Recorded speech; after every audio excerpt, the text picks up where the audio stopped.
Selamat pagi Bapak-bapak, Ibu-ibu dan saudara-saudara sekalian. Shalom. Kiranya damai sejahtera dicurahkan pada kita. Eh, kita ketemu lagi di acara Embun Surgawi pagi ini. Saya mengambil judul yaitu Hamba yang Sebenarnya. Yaitu diambil dari Galatia 1 ayat yang ke-10. Tapi sebelumnya mari kita minta pimpinan Roh Kudus, karena tanpa Dia kita tidak bisa berbuat apa-apa.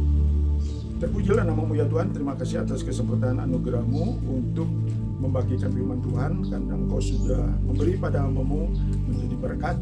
Saat ini juga pada saat membagikan tentang hamba yang sebenarnya, kiranya Tuhan Yesus mengurapi hamba-Mu dan juga teman-teman kami, bapak-bapak, ibu-ibu sekalian yang diberikan kesempatan untuk mendengarkan firman ini. Terpuji namamu Tuhan, terima kasih atas kemurahan dan perlengkapan dari Tuhan. Dalam nama Yesus kami serahkan Tuhan. Amin. Diambil dari Galatia 1 ayat yang ke-10, berbunyi demikian. Jadi bagaimana sekarang? Adakah ku cari kesukaan manusia atau kesukaan Allah? Adakah ku coba berkenan kepada manusia? Sekiranya aku masih mau mencoba berkenan kepada manusia, maka aku bukanlah hamba Kristus. Jadi mari kita belajar bersama-sama siapa sebetulnya hamba yang sebenarnya.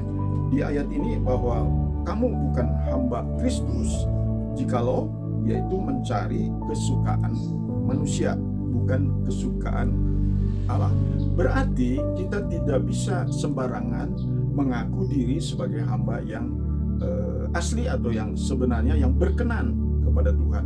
Mungkin saja ada hamba yang palsu, hamba yang hanya bersandarkan kepada uang, ataupun hamba yang mencari kesukaan manusia saja.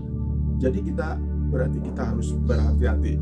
Kita tidak sembarang mengaku, walaupun mungkin banyak orang mengatakan kita hamba Tuhan, tapi dari kita diri sendiri harus dengan jujur. Dengan ayat ini kita berhati-hati, apakah kita hamba mencari kesukaan manusia atau mencari kesukaan Allah, hobi Allah, atau kesenangan Allah yang perlu kita cari supaya menyenangkan hati Dia.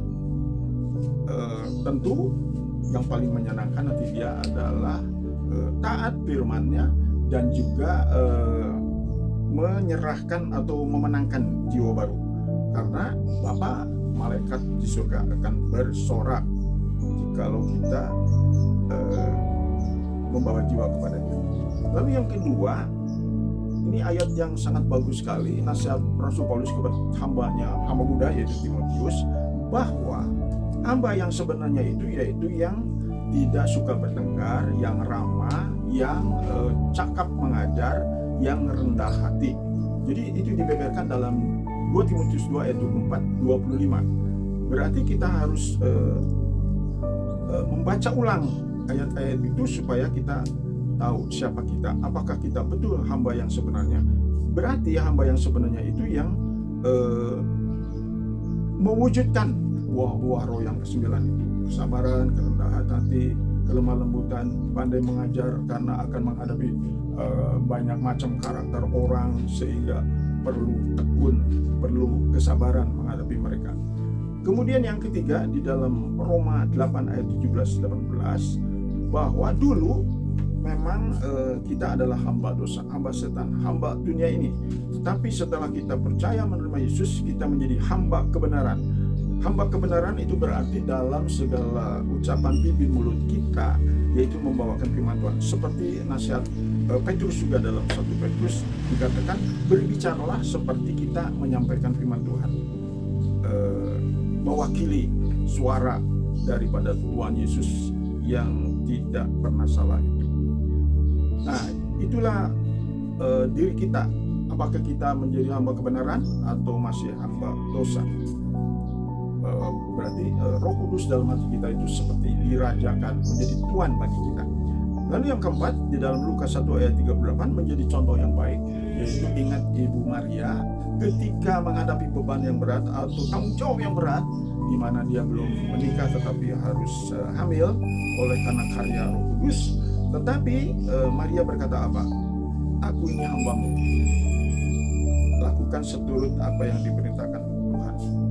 Itulah kita perlu ada pengakuan sebagai hamba, tetapi juga harus ada buktinya, yaitu menurut perintah dari Tuhan.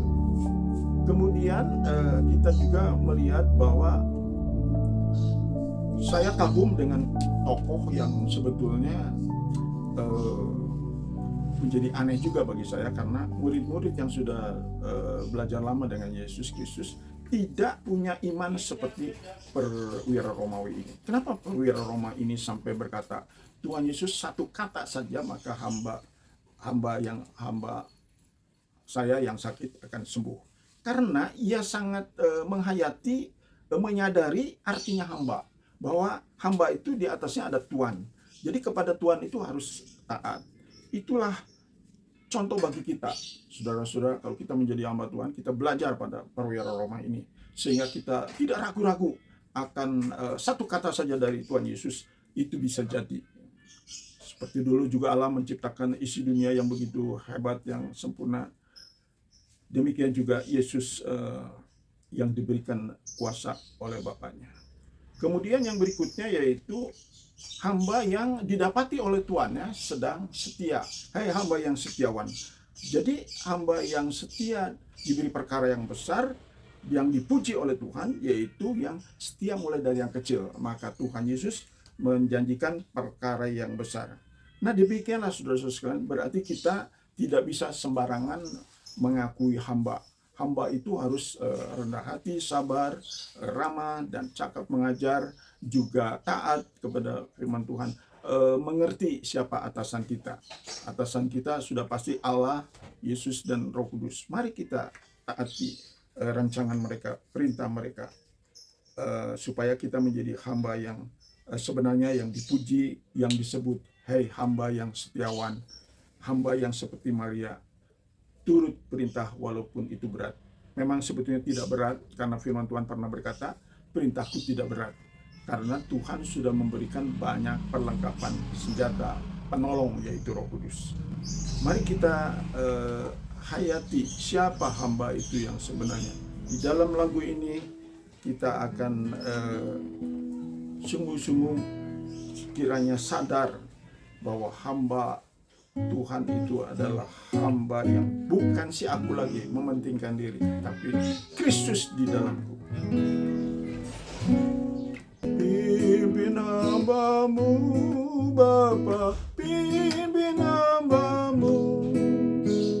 Hamba ini bukan si aku yang dulu, tetapi Kristuslah yang di dalamku, dan bukan mencari puji-pujian manusia. Ini hambamu ya Bapa, turut beritamu saja, seperti Maria telah lakukan.